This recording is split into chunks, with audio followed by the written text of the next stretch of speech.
from the year 1985 from the Press and Sun Bulletin. Hard to hold a candle to this pin feat.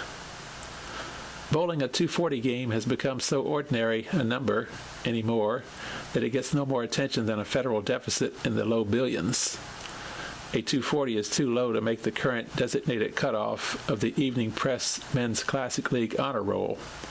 After all, John Raygard averaged 242 for a season in one league a couple of years back. Now comes news that a man up in New Hampshire has bowled a 240 and shattered the world record for a sanctioned game. No holds barred either. He didn't have to do it with a blindfold or no-handed, and I mean shattered. The previous record was a 210. Londonderry Bowling Center is Candlepin country, the hub of which is Boston. There's a lot more space between candlepins. In fact, the small ball can easily go between two adjoining pins. It's remotely possible even to hook it between the head pin and 2 or 3 pin without nudging either one. The lane is the same 62 feet, 10 3/8 inches long, and 41.5 inches wide as the bowling alley we're accustomed to.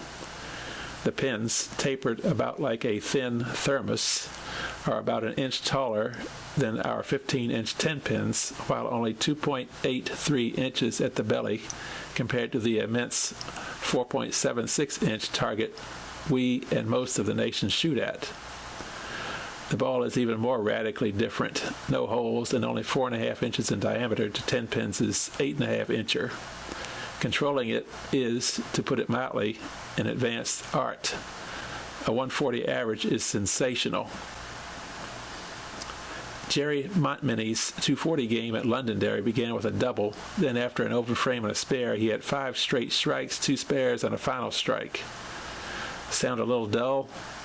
Boston Channel 5 has 2 different Candlepin shows every Saturday. 2 weeks ago, one had a 7.1 viewer rating, the other 7.0.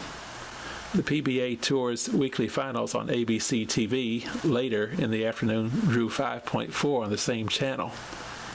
That day's Bob Hope Desert Golf Classic telecast drew a Boston rating of 4.4.